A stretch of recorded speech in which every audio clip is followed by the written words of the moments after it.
Okay, welcome, Gina. Thank you very much for joining me today on our Somerford Associates podcast. Thank you for having me. Someone really interesting like yourself to discuss the issues you're having in the industry at the moment. So I should say to people who are listening, you're a CDIO of the Ministry of Justice, and you've had a really interesting background as well through financial services. So what we were hoping to talk about was generic challenges that all CIOs face from your perspective, which I think would be really interesting, especially as you've kind of crossed public, private, and have that kind of variety of experience. Now, I don't know if there's a meeting place in London where CIOs meet and can moan about what all issues they have, or some sort of club. Do you know of any of things like that? I don't. I mean, we do across government have a formal CDIOs meeting, where we talk about things like cross-government strategy, and then we have an informal kind of drop-in hour once a month where we can go and just have a chat and kind of walk away thinking, just knowing that you're not completely insane or completely incompetent, which is nice. Yeah, that is lovely. I mean, we did an event last week, which was a lot of CISOs in the room. And a few people came up afterwards and said, it was really nice to hear that they're dealing with this as well. And they were talking about how to not be like the naysayers of the company, and to have like that security responsibility sort of filtered out across lots of different parts of the business, which is really interesting. I'm sure we'll probably end up talking about security as well in small form, because it will overlap. So tell me about your background, if you will. So my background is I studied computer science at university, and my first role was as a software developer. And I didn't really enjoy it, I have to say. And I kind of did a few other things, but then ended up in financial services, where I've always worked in and around technology functions and technology programs, technology change delivery. But I did a range of roles from program delivery through to commercial type roles. So I worked for Lloyds, and I worked for Barclays Capital, and then I went to the regulator. So that was my first, that was kind of stepping stone, I guess, before I moved into civil service. And I actually joined the civil service in the commercial function rather than the digital function to start with. Spent about a year doing that. I didn't love it, and ended up back in technology. It's like a magnet. You can't escape. No, apparently not. No, that's brilliant though. So you really have gone, I suppose financial services is still highly regulated. Yes. But I presume it's a lot faster technically. It is and it isn't. I think there's something about, any big complex organization, I think, is going to have governance, particularly those that are regulated, and so the pace of change there isn't necessarily super fast. There are similarities, although there are times in civil service where where you kind of look at a process and think, why is it taking this long? It wouldn't take this long in a commercial organization, where people are worried about profits and shareholders. Yeah. So those are the kind of generic differences. As a CIO in both places, what challenges can everyone face, do you reckon? So we've just set out our strategy for 2025, our digital strategy for the MOJ. And when I launched it online, I did say, look, you're not going to see anything kind of different, or you're not really going to learn anything necessarily new that other organizations aren't already thinking about, because I think that there are lots of challenges that we face that are faced by other big complex organizations, like the banks that I worked in, and the first of those is tech debt.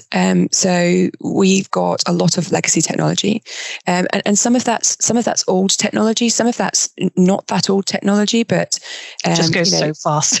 It's and it might be that somebody else built it. We don't understand it. We don't have the right capabilities to look after it. It's not been invested in and looked after properly. So we've got a big challenge in terms of legacy technology, and that limits our ability to respond to change. And I think that's a common theme, a common problem. Yeah. So do you have quite a complex IT estate then across? Yeah. So was that an understatement? Yeah, I laughed nervously. I thought I'd seen complexity before I joined government. So working for big global banks, you think you've seen complexity, and then kind of I remember joining government and thinking, well, wow, this is it's just a different level, it's a different scale. Our IT estate, we've got over 800 services. Mm-hmm.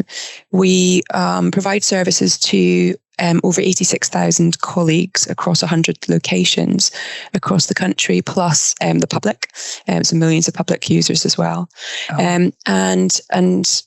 We're actually, the Ministry of Justice is 13 different organisations, each with their own chief executive and board and governance, etc. So 13 organisations, 800 services, 100 locations. But then when you kind of dig underneath that, we have 80 different IT environments, which, for 13 different organizations is obviously excessive. Mm. But that's, it's come about through organic growth and parts of the organization splitting up and coming together so it's grown organically. So we've got I could see that happen. Like if I had, if I was one of the 13 CEOs, I would think about, like, if I want to just do something quickly, I would just set it up. And so I can imagine the number of times every year, perhaps, that without having to go through the other 13. But you're across all of it, right? So there should be an information kind of, function across everything. So we are, I am responsible for providing services to all of those people, but we do have a separate digital function for our courts and tribunal service. So we provide all of their infrastructure, their end user computing, and they look after their own software that's specific to courts. Okay. Yeah. So that bit's carved out. But yeah, I mean, the complexity's kind of grown organically. We've got 220 domain names as an organization. It's just once you start kind of digging and take a step back and look at it, it is more complicated than it needs to be, despite the complexity of the organization. And so one of the things that we need to do is make sure that we reduce that complexity over time. Well, I guess the first step is to know that. You listed off as very clearly, but I bet it took a while to understand how many services you have and how many domains you have, domains and things like that, and rooting out Bob in, I don't know, Lancaster, who knows it all. I don't know. It did, and it's a constant and ongoing. Maybe battles too strong a word, but with 86,000 people that can go and buy services either directly or through suppliers, it's difficult to keep on top of. And so one of the things that we're now doing is two things that we're doing. One, we are getting better at asset management and understanding that part of our estate, but we're also starting to build enterprise architecture capability so that we understand our estate better and how it interconnects, and putting some governance and proportionate governance around new technology. Yeah, so not putting a stopper onto new stuff, but having guidance around it. And absolutely, these are things we tend to code in because X, Y, Z. Yeah. And actually, we've already got 10 of these, so maybe we can use one of them. One of those might work. Yeah. It's understanding like the kind of costs behind starting a new area, like in simple terms, say if you have AWS, then you decide to have GCP as well. There is still quite a lot of people skills that you need to upskill in. Absolutely. So that you know, there's what, and even as simple as, oh, I'm going to write this bespoke app in Java instead. I don't know, maybe, yeah. So you're trying to get that kind of guidance across everything. Leaves us over to people. Guardrails. Guardrails, yeah. So people are super important, right? And that enterprise architecture is really just enabling a more consistent approach by people of your, how many people did you say? 86,000 people? 86,000 people across the organization. Obviously, but like... crikey, no. So they're all like service consumers in some way. They are, yeah. So that 86,000 includes, it includes kind of head office type people. It includes my teams, but it also includes prison officers, probation officers, court clerks. So there's a real range of users. Yeah, internally, and that's before you get to external users. Oh, contractors as well. So externally, legal aid providers use our services. We've got the judiciary use our services. Our services link to police and CPS for obvious reasons. Mm-hmm. And then we've got members of the public. So whether that's members of the public that are applying for legal aid, or criminal injuries compensation, or lasting power of attorney, or people that are using our court services, we've got a real kind of broad range of users, and actually now we've got prisoners are users of our IT services as well. Oh wow, okay. Do people use portals for this sort of thing, or? So it varies hugely across the different parts of our business.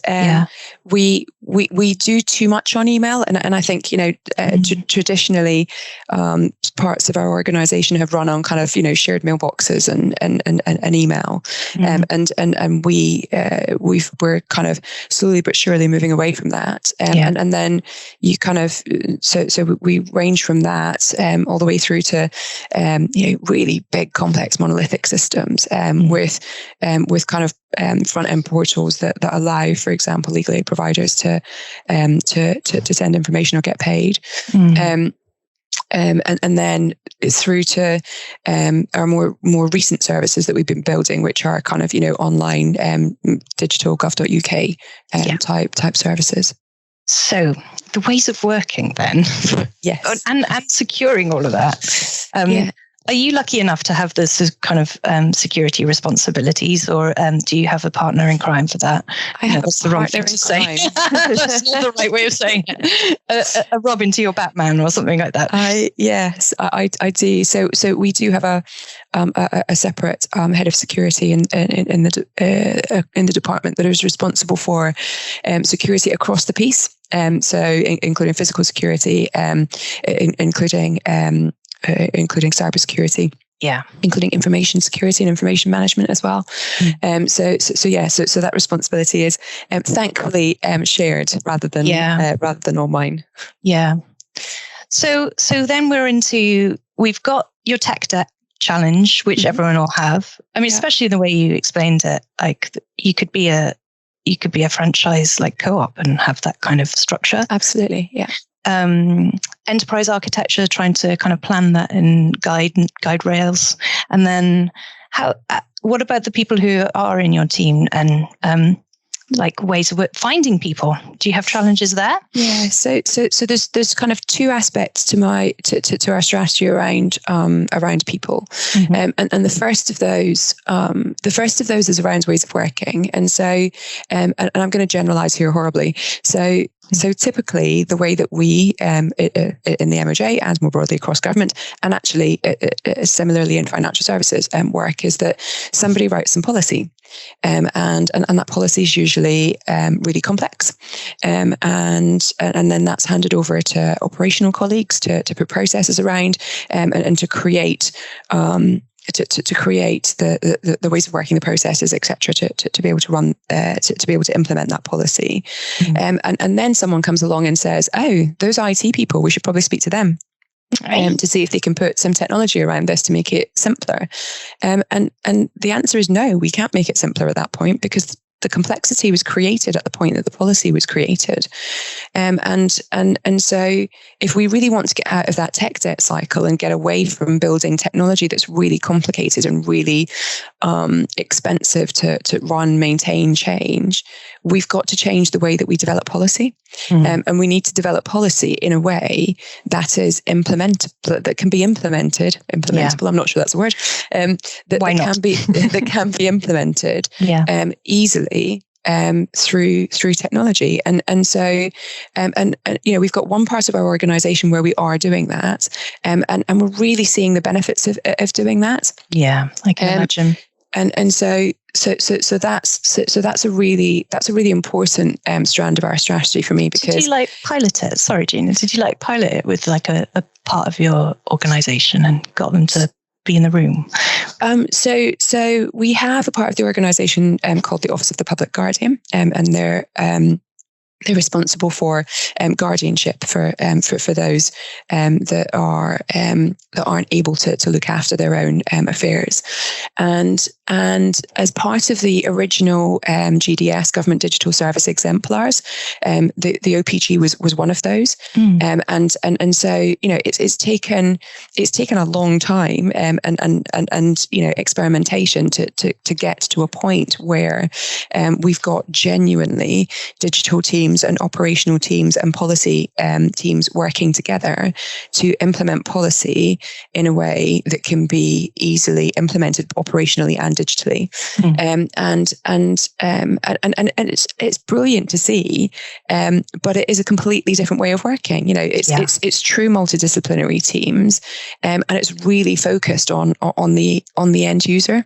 Of the service, and so that's our best example, and the most mature kind of part of our organisation, and in part because in large part because it was the first digital team that was set up. It's been around for longer than our other teams have. That's the goal is to get to those ways of working, which obviously isn't easy. No, and then kind of the other people element in our strategy is around building capability. So, we have, even before COVID, we used to have conversations about the fact that it was really difficult to recruit digital people. There weren't enough digital, not enough digital skills in the country. And then COVID hit, and it's obviously gotten a lot worse. And it's still I'm still totally baffled by why COVID was the driver for technology uptake. I mean, logically, yes, I can see why, but I don't understand why technology wasn't a bigger thing in people's minds before 2020. Yeah, they needed a shock to make it happen, right? Exactly. Isn't it? So now we've got a marketplace that is just so competitive. There aren't enough skill set. There aren't enough digital skills, in our organisation, in government, in the country, in the world. I know that sounds melodramatic, but it's sadly true. I have a theory on this, though. I feel like IT is newish, digital is a newish sort of sector, right? But it's really not as visible. People are frightened of it. People can't see in front of their faces what they're producing so much. I think that people assume that in order to work in digital, you've got to be really technical, and some people do, absolutely, and some people don't. And I think, I think people are put off by that, and I think we need different ways of people understanding what roles they could do in digital teams, but also, whether they actually do have the ability to be a developer. It's in a way it's quite a creative role. And so I'm not sure that that's kind of necessarily known and understood kind of more broadly. So there is something about we've got to work out what our proposition is, because we're never going to pay the highest salaries in the civil service. So we've got to work out what our employee proposition is, and how we think about how we attract and retain people. But but more broadly, we need to think about how we create capability. And if I go back to the OPG, many of the people in that team actually came from the operational part of the OPG itself. And so, we've built teams that have got people that really know what the service is and needs to be, and that's really helped delivery there. So we need to be thinking about how we do that more, and I think we also need to be thinking about how we, adapt new technologies to create less to create less demand for skills that aren't available as well. So there's a lot in there, I think, in terms of building capability. Yeah, that's going to be across everyone, and it's so interesting for anyone working in the industry. I mean, yes, I agree. I did manufacturing engineering as a degree, which is pretty technical as well. Mm-hmm. But there's so many parallels with like the way we use people or try and reskill people, and also try and design for the customer, design for manufacture, and it's just. I wish there were more parallels made between the car manufacturers and people who've been manufacturing things really well to IT manufacturing or code manufacturing, because it's a very similar problem. Just can't see it quite as much. It is, yes, it is. And I think that the last kind of bit around capability is I still have conversations with people that think, oh yeah, you're the head of IT. Okay, so you're the people that come with the screwdrivers and the cables and stuff. Oh, do you? And I'm not kidding. And I just and it was the same in the last organization I worked in and the one before. And I think that there's still a lack of understanding of what digital is, and what our teams do as well. And so there's a digital literacy part, I think, in terms of educating the organization more broadly and the leadership of the organization more broadly, around what digital is and what benefits it can bring to the organization. Yeah. So the everyone working in the organization understands how the information section has enabled their work in more ways than providing a keyboard and a monitor. Yeah. Many more ways. Mm-hmm. Yeah. And we do have one more strand. It's the kind of final strand is around data. We have, and again, in common with many organizations, we have lots and lots and lots of data. And that data sits across multiple systems across the organization. Sometimes we've got the same information about individuals, about cases that's in different systems and looks slightly different. And therefore, we don't have confidence in kind of, which is the right version of the truth. And we have a lot of information on paper, like, there is more paper in this organization than I've ever seen in my entire life. We've got scanners that are about the size of my car. Wow. I don't have a big car, but I don't have a small car either. So yeah, there is still a lot of paper-driven process in this organization. Mm-hmm. And we're an organization that needs to be making decisions based on data, whether that's, a legal aid application or a criminal injuries compensation application, or whether it's a decision in a court, or whether it's decisions about what interventions we put in place for a particular prisoner.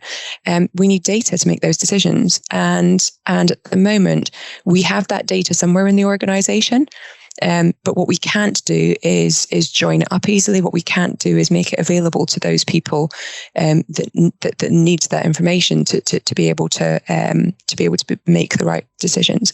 And so the last strand of our strategy is around that.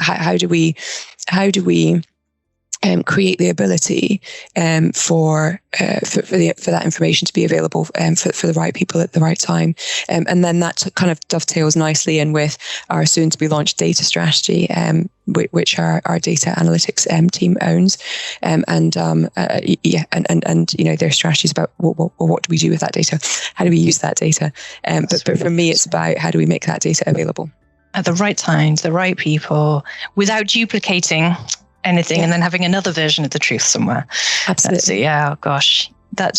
That underrides all of these processes, doesn't it? The tech debt and the people one. It does, yeah, and it's really important, and it must be so frustrating for colleagues, operational colleagues that know that somewhere in this organization we have the information that they want, but they just don't have it right there and then when they need it. Yeah, I can imagine I'd pull my hair out.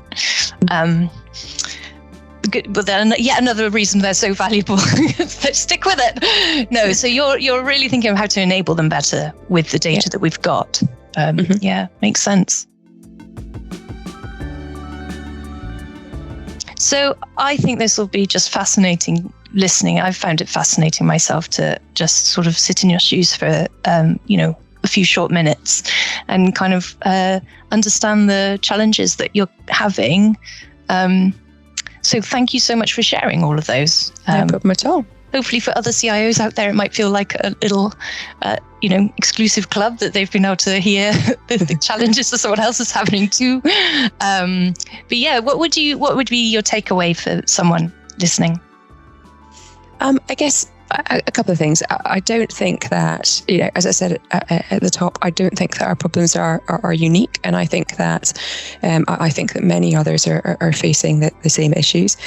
But I think I've laid out a bunch of challenges, but with challenge comes opportunity, right? And so for me that's in part what keeps me in this role. The other part is our mission. But yeah, there's just so much opportunity to change and improve our services, and therefore the service that we provide to the public ultimately, which is incredibly exciting. I've spent many years trying to get away from this industry and ended up right back in it, and I love it. Just so much potential. If you can harness all of those challenges and make it's everything that you talked about for that successful pilot, I've forgotten the acronym, sorry, which is all about making people better able to reach the care they need, and that's all you need. Absolutely. And you said what would be my one takeaway? My one takeaway is I don't think it's about the technology, it's about the people and the ways of working, right? It's about and that's the really important part. The technologies, the technology is and should be the easy part. That the hard part is the people and change. So don't ignore the people. Both the customers and the people who are going to have to make this work. Thanks. Good takeaway. Oh, Gina, thank you very much for taking the time to speak to me today. And I'd love to speak to you in 2025, maybe before then, to see how it went. Absolutely. But really cool. Absolutely. Thank you very much. No, thank you.